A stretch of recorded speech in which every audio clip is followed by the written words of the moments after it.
दुर्नीतिर गंताघर पलटि पाटलदा पंचायत। अस्त्रंग ब्लॉक अंतर्गत पाटलदा पंचायत रे चली बेनियम भावे गृह निर्माण एवं नवनिर्मित रास्ता। विगत दिन में सांघातिक अभियोग आसीथिला कुंवरपुर स्थित निर्माणाधीन मार्केट कॉम्प्लेक्स एवं एबे वेलकम हाउस को जीपीडीपी रे कंक्रीट रास्ता। अभियोग आनिचंती पाटलदा पंचायत समिति सभ्य विजय कांडी। जो कुंवरपुर ग्राम रे गोचर जगह मार्केट कम्प्लेक्स आम से विषय वीडियो गोटे अभियोग लिखी कारण से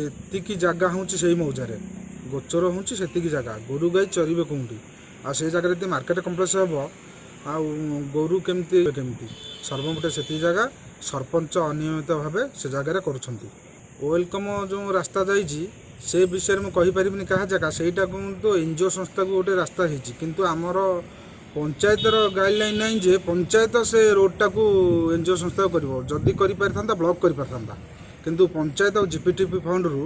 लक्षे टंका से जगार देछि किंतु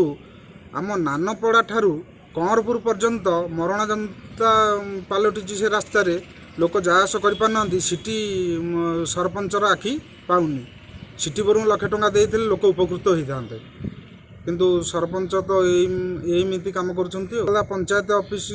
आरडी रोड ठारू पाटलदा पंचायत ऑफिस पर्यंत 17-18 मसीह सरपंच तले पावर उपर को आसिले सर्वप्रथम सी निजे से कमटी करते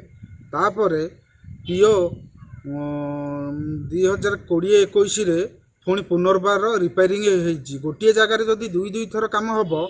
आ गाँ गहली एमती गाँ अच्छी जे से गाँ को रोड हो पारू नाही से गाँ को लोक कादुଅ चकटी चकटी जाउछंती किंतु पंचायत ऑफिस की दुई थर माने 2 लक्ष 2 लक्ष टंका खर्च है किंतु माने अलग जगह को हो पारुनी लोक असुविधा सम्मुखीन होती किंतु से जगह बारंबार काम हो बाबत एति मु कहूँ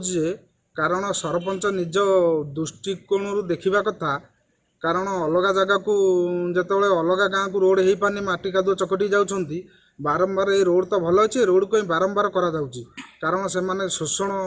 हिसाब से काम करिसंती। एवं वार्ड सभ्य वीरेंद्र पढ़ियारी सूचना मुताबक वेलकम हाउस को होइतिबा नवनिर्मित रास्ता एक प्राइवेट प्लॉट उपरे किपरि जीपीडीपी रोड होई अछि सीधा सड़क से पाटलदा पंचायत सरपंच प्रफुल्ल बेहेरा को प्रश्न करिसंती। नंबर कुंवरपुर ग्राम 1 नंबर वार्ड मेंबर आमर कुंवरपुर मौजारे थिबा वेलकम ऑफिस जहाँकि प्राइवेट लैंड रे मात्र सेतेरे आमर सरपंच महोदय ब्लॉक पंचायत पैसाटी को से विनियोग करी बेसरकारी भाव में रोड तैयारी करिसंती एवं पाटलदा पंचायत आम पंचायत रास्ता ऑफिस सामने गोटे रास्ता को 2 वर्ष भितर 2 थर रिपेयरिंग कले जहाँकि रिपेयरिंग करी बिल आत्मसात करुँच आमर जोटा कि कुंवरपुर नानपड़ा टिमर को जीवाई रास्ता जहाँकि मरण जनता पलटिला बहुत लोक भी मरुंच बंचुंट से रास्ता पर आखि न पकई गोटे कम उपर जोटा कि पंचायत रास्ताटा से गोटे साइट ही रोचे तार उपर वर्ष को 5 वर्ष भितर 2 थर तापर रोड बिल कले आम आमर सेक्रेटरी महोदय को भी पचारूँ आज्ञा केमिति कौन होची ना बॉडी कमिटी आपन पास करवा हेतु होची मात्र मु भी जड़े मेंबर अच्छी वार्ड मेंबर मात्र कौन दिन आमर मीटिंग आज की 2 वर्ष है मीटिंग टोटाल ना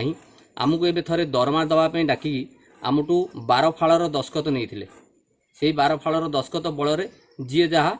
लेखिकी सी मन इच्छा सब कर चली कौन टोटाल वार्ड मेंबर मान पाटलदा पंचायत पचरा जाऊ कौ मसरे केते थर मीटिंग होची बिना मीटिंग बिना परामर्श रे सबू दुर्नीतिर कार्य सब चली संपृक्त सरपंच प्लस हाथ में आम सेक्रेटरी हाथ में सामिल अच्छा प्रश्न पचारे सी कहते तुम बॉडी मीटिंग पास कर जदि बॉडी मीटिंग पास कर आमर अभियोग जदि बॉडी मीटिंग पास कर आपण खातार आपण हैंडराइटिंग आमको देखा सेक्रेटरी तो पावर लिखापी अलग लोक कहीं लिखिपारे तो आपण हैंडराइटिंग देखा जे आप कौटी लिखिकी आम जिनटा को बॉडी मीटिंग रे पास कर जमी तो सरकार कौन प्रकार गाइडलाइन ना कौन नियम ना गोचर जमी घर करने जेहेतु गो चाषी कि गाई मानी से जमी उद्दिष्ट करा जहाँकि कुंवरपुर मौजारे 1 नंबर वार्ड रे 2 एकर कि 3 एकर मात्र गोचर जमी अच्छी जो थे कि आगुरी ही आमर ग्रामवासी वृंद पोखरी आ मंदिर करी 2 एकर जमी की ଅକ୍ତିଆର କରିଛନ୍ତି। ଆଉ ଯେତିକି ଜମି ଅଛି ଆମେ ଚାହୁଁଛୁ, ଗ୍ରାମରେ ବହୁତ ଗରିବ ଗୁରୁବା ଲୋକ ଅଛନ୍ତି ଯେଉଁମାନେ କି ଗାଈ ଚାଷ କରି ତାଙ୍କର ଜୀବନ ଜୀବିକା ପାଳୁଛନ୍ତି। ଆମେ ଚାହୁଁଛୁ ତାପରେ ସେ ଜିନିଷଟା କାର୍ଯ୍ୟାନୁଷ୍ଠାନ ବନ୍ଦ କରାଯାଇ ତାପରେ କାର୍ଯ୍ୟାନୁଷ୍ଠାନ କରାଯାଇ ଟୋଟାଲ ତାକୁ ମାଟିରେ ଖେଳେଇ ଦିଆଯାଉ। ଆପଣଙ୍କୁ ଆମେ ଆମର ଯେତିକି ଜଣେଇବା କଥା ଜଣେଇଛୁ, ପ୍ରଶାସନ ମଧ୍ୟ ପଦକ୍ଷେପ ନେଇକିରି ପ୍ରଥମ ଷ୍ଟେଜ୍ରେ ତାକୁ ବନ୍ଦ କରିଛନ୍ତି। ସେକେଣ୍ଡ ଷ୍ଟେଜ୍ରେ ସେ କ'ଣ କରିବେ ଆମେ କହିପାରିବୁ। ଲ୍ୟାଣ୍ଡ ଷ୍ଟାଟସ୍ ତାର କିଛି ନାହିଁ, ପ୍ରାଇଭେଟ୍ ଲ୍ୟାଣ୍ଡରେ ଲ୍ୟାଣ୍ଡ ଷ୍ଟାଟସ୍ ଯଦି ଥିବ, ଜେଇଙ୍କ ପାଖରେ ଥିବ, ଜେଇ ତାଙ୍କର କେଉଁ ଫର୍ମାଟ୍ରେ ତାକୁ ଆପ୍ରୁଭାଲ୍ କରିକିରି ସେ କାମଟାକୁ ସେ କରିଛନ୍ତି, ସେ କଥାଟା ଆପଣ ଆମକୁ ପଚାରୁଛନ୍ତି। ଆପଣ ମଧ୍ୟ ଜେଇ ମହୋଦୟଙ୍କୁ ପଚାରନ୍ତୁ କିମ୍ବା ଆସିଷ୍ଟାଣ୍ଟ ଇଞ୍ଜିନିୟରକୁ ପଚାରନ୍ତୁ, ତାଙ୍କ ପାଖରେ ପ୍ରପରଲି ଡକୁମେଣ୍ଟ ଥିବ, ସେ କ'ଣ ହିସାବରେ କାମ କରିବା ପାଇଁ ସେମାନେ ତାଙ୍କୁ ଅନୁମତି ଦେଇଛନ୍ତି। ଦେଖିବାକୁ ବାକି ରହିଲା ବ୍ଲକ ପ୍ରଶାସନ କି ପଦକ୍ଷେପ ଗ୍ରହଣ କରୁଛନ୍ତି।